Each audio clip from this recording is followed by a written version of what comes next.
안녕하십니까. 안교수의 바깥세상 톡톡입니다.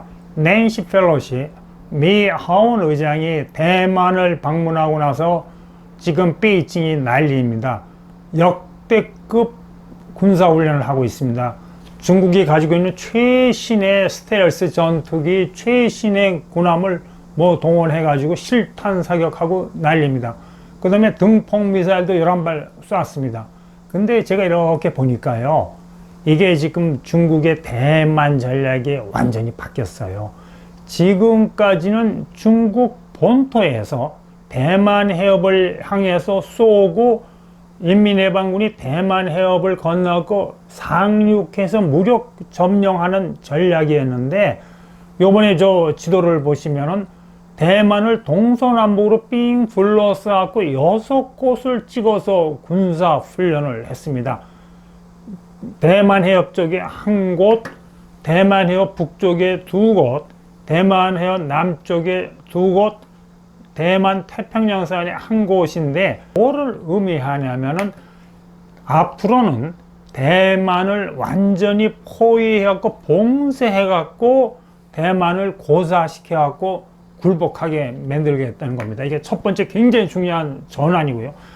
두 번째는 여태까지 이 사사건건 인민해방군이 열받아서 실탄 사격하고 훈련을 했지만 두 가지만은 지켰습니다. 이 대만 해협 딱 가운데를 중간선이라고 합니다. 이 중간선을 넘지는 않았습니다. 그 다음에 이제 이 대만 저기 지도를 보시면은 제가 이 핑크색 점선으로 쳐놓은 거, 저거는 방공 식별구역 아디지입니다. 근데 이렇게 대만 주변에 이렇게 푸른 검증 중에 이렇게 사선으로 되어 있는 거는 대만의 영해거든요. 인민해방군이 과거에는 대만의 방공 식별 구역은 침범해갖고 비행기가 들어가든지 실탄 사격을 했지만 대만 영해는 건들 적이 한 번도 없습니다. 근데 요번에 대만 영해로 쐈습니다. 저 지도에서 보시죠. 제가 빨간색 별표로 표시한 곳을 보면은 3군데에서 대만 영해로 미사일을 쐈는데, 보통 해안에서 22km, 가깝게는 대만 해안에서 10km로 미사일을 쏜 거예요.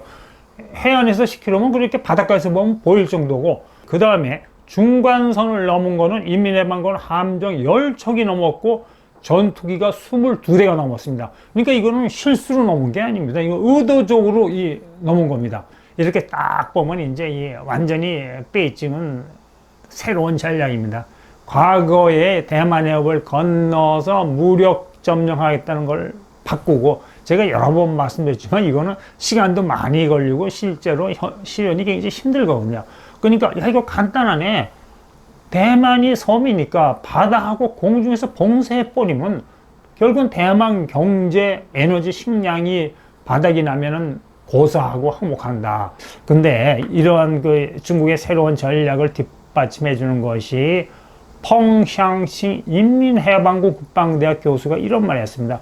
이번 중국의 군사훈련은 대만의 주요 항구를 사실상 봉쇄하는 거다. 이야기했지 않습니까? 이거 인민해방군 국방대원이면 브레인이거든요. 군사전략의 이제 최고 탑 브레인인데, 이 펑 교수가 이렇게 얘기했는데, 만약에 인민해방군이 딱 3곳만 장악하면 대만은 끝입니다.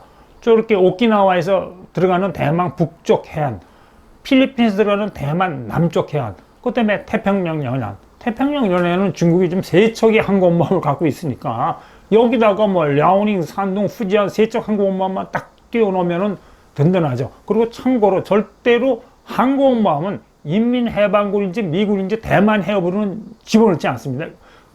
군사 전문 용어로 이 대만 해협까지 좁은 데다 항공모함을 집어넣으면 항공모함의 생존 능력이 떨어진답니다. 이건 아무리 항공모함이라도 굉장히 피해를 입지 않을 수 없기 때문에 대개 이제 이 태평양 쪽에 있거든요. 이렇게 되면 이제 대만은 동안에 쥐죠. 왜냐면 대만 지도를 이렇게 보시면 대만이라는 나라가 이렇게 중간에 3,000m가 넘는 산이 있고, 이 대만 해협정은 평지가 많고 주요 도시하고 항구가 다 거기 있습니다. 가오승항, 타이베이항, 진홍항이 다 거기 있고, 태평양 쪽은 이 대관령 넘어오면 강릉 쪽에는 평지가 많지 않은 식으로 이렇게 크게 이렇게 항구 같은 게 없습니다. 이렇기 때문에 이 대만 해협만 봉쇄하면 대만은 끝나는 거죠. 자, 그런데 이제 요번에 레이건 항모 전단이 쫙 이제 뭐 낸시 펠로시 의장 보호하겠다 가지 않았습니까? 달려가지 않았으니까 필리핀에서 이제 이 대만 쪽으로 달려가고 뭐 최신의 미국 구축함이 달려갔는데 이게 멀리서 지금 쳐다만 보고 있잖아요. 미국이 항모전단이 어떤 군사적인 반응이나 군사적인 조치 취하지 않고 레이건 항모전단이 보고만 있는 겁니다. 이게 제가 뒤에 설명했지만 굉장히 중요한 포인트거든요. 그럼 왜 이 레이건 항모전단이 이렇게 멀리 떨어져서 보고만 있냐면 이번에 중국이 등phong 17하는 그 항공모함 킬러 미사일을 무려 11발을 제가 이렇게 뻥뻥뻥 표시한데 저쪽 그 태평양 연안 쪽에다 쐈어요. 저기가 잠재적으로 미국 항모전단이 접근할 수 있는 지역이라는 걸 미리 중국이 알고 저기다 등phong 17 극초음속 미사일 11발을 쏜 겁니다. 그러니까 레이건 항공모함이 잘못 절로 접근하면 등phong 17 극초음속 미사일을 맞을 수도 있죠. 그렇기 때문에 이제 군사적인 격돌이나 클래시를 피하기 위해서 미 항모전단이 뒤에 널찍이 있었는데 다시 대만 지도를 보시면 태평양 쪽에 또 항구가 하나 있긴 있습니다. 대만에 화롄항입니다. 아무리 대만 해협을 봉쇄하더라도 화롄항을 통해서 뭐 무역 물자나 에너지를 공급받으면 되지 않습니까? 그럼 또 중국에는 다른 또 카드가 있죠. 남중국해를 봉쇄해 뿌리는 거죠. 지금 남중국해에다 해양 군사기지 만들고 자기 나라 영토라고 막 중국이 날뛰고 있는데 여기 봉쇄해 뿌리면 그냥 대만 진짜 이 중동에서는 에너지, 동남아에서는 에너지 다 끝장나는 겁니다. 자, 여러분, 이렇게 중국이 호들갑을 떨면서 뭐 실탄 사격 훈련하고 해상하고 하늘에서 그냥 대만을 봉쇄하고 씩씩거리니까 이미 그 효과가 나타나고 있어요. 지금 대만이 대혼란입니다.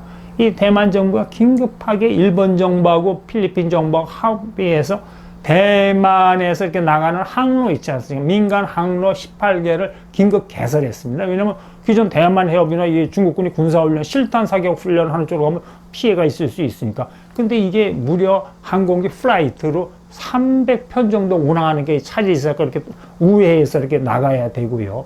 그 다음에 예를 들어서 이제 외신이라는 걸 보면 우리나라 대한항공도 뭐 훈련기간 동안에 타이베이 가는 거 취소했더니 잘못하면 이게 피해가 있을까봐. 이렇게 보면 인민해방군이 새로운 전략, 대만의 봉쇄 전략이 굉장히 성공하고 효과가 있는 거죠. 그 다음에 대만의 해운항만 당국이 대만으로 들어오는 7개 항구에 대해서 외국 선박이나 대만 선박이 보고 야, 기존 항로로 들어오지 마라. 왜 잘못하면 인민해방군이 실탄 사격 훈련에 피해를 입었으니까 다른 항로로 들어오라고 긴급 지시를 했습니다. 거기다 이제 베이징이 이제 또 대만에서 이제 무역법을 한 거죠. 중국 무역법은 아주 잘하는 나라지 않습니까? 뭐 천연모래를 수출 금지했어요. 대만이 천연모래가 없는 겁니다. 이 천연모래가 안 가면은 대만이 뭐 건설공사, 군수기지 맹인데 문제가 있고 뭐 냉장, 갈치, 강귤, 과일 등에서 이제 수입 조치를 했죠. 지금 이렇게 보면은 중국의 새로운 전략이 먹혀 들어가는 거죠. 이미 대만이 대혼란에 빠지고, 근데 미국의 태도인데. 미국의 백악관이 차이나 대만 인근에서 군사적 긴장을 고조시키지 말라고 그냥 상징적인 외교적인 경고만 있지, 미국의 군사행동을 결정하는 국무성이나 국방성인데 국방성은 침묵을 지키고 있습니다. 그리고 아까 말씀드렸듯이 레이건 항모가 각인 같지만 멀찌감치 떨어져서 쳐다보고 미국이라는 나라는 특성상 어떠한 경우도 먼저 군사적인 도발을 안 합니다. 그렇게 되면은 이렇게 이 중국의 뜻대로 대만의 그 봉쇄 전략이 성공하는 거죠. 그리고 이제 뉴욕 타임스 기사를 보니까 미국의 군사 전문가가 이런 말을 했습니다. 지금은 이제 중국이 봉쇄 위협을 하고 있다. 군사훈련으로. 그렇지만 이렇게 인민해방군의 능력을, 군사적인 능력을 볼 때, 해군이나 공군 능력을 볼 때 실제로 봉쇄할 능력이 있다는 겁니다. 이거 진짜 무서운 군사적인 분석이죠. 그러게 되면 이제 차이원 총통이 선택할 수 있는 거는 손드는 것밖에 없어요. 굴복이죠. 왜냐면 무역을 못하죠. 이 수출하면 물동량이 못 움직이면 대만 경제는 그냥 주저하는 거죠. 그 다음에 식량, 에너지, 중동에서 예보 오는 거, 이 대만 해안 봉쇄하고 남중국에서 끊어버리면은 민생이 먹고 사는 문제가 있지 않습니까? 자, 그러면 여러분, 시진핑 주석이 신급 웃는데 베이징의 뜻대로 될까요? 아니죠. 이렇게 국제관계가 그렇게 만만한 거 아닙니다.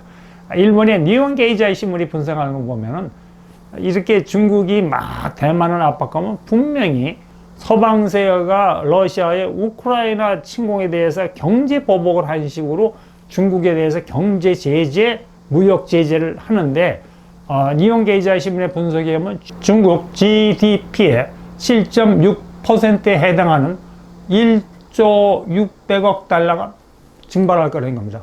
중국 경제가 그만큼 심각하게 피해를 본다는 거죠. 근데 거기다가 만약에 이거는 미국, EU, 일본이 경제 제재할 거를 가정했는데 OECD 국가가 모두 다 경제 제재를 하면 중국의 피해는 아마 GDP의 10% 이상 될 거라고 그러죠. 그러면 중국 경제 끝나는 거예요. 그 다음에 또 특히 심각한 게 중국의 식량이 타격을 받죠. 중국 사람들은 우리나라하고 달라서 돼지고기를 좋아합니다. 서민들이 소비하는 육류의 60%가 돼지고기라고 합니다. 근데 지난 우크라이나 사태 후에 중국에서 돼지고기 가격이 무려 60%로 뛰었어요. 왜 그러냐 하면은 돼지를 키우려면 대두를 먹여야 되는데 이 대두의 수입 가격이 뛰었기 때문입니다. 그 다음에 중국이 남중국해를 팍 봉쇄하고 중동에서 오는 대만의 에너지 라인을 끊겠다는 겁니다. 미국이 바보입니까? 차이나가 남중국해를 봉쇄하면은 우리 미국도 차이나의 에너지 라인을 끊어보겠다. 어디를 끊죠? 말라카 해협을 끊어버리면 되는 겁니다. 말라카 해협은 군사적으로 미군이 장악하거든요. 그러면 중동에서 오는 에너지 공급이 끊기는 거죠. 그러니까 이게 만만하게 되는 게 아닙니다. 특히 국제관계나 군사적인 긴장이나 한쪽이 칼을 빼면 상대도 반드시 이렇게 카운터 어택 할 수 있는 칼을 뺄 수 있게 됩니다. 그 다음에 이제 문제는 미국뿐만이 아니라 일본이 문제입니다. 지금 일본 정부가 차이나에 대해서 강력 항의하고 난리 났습니다.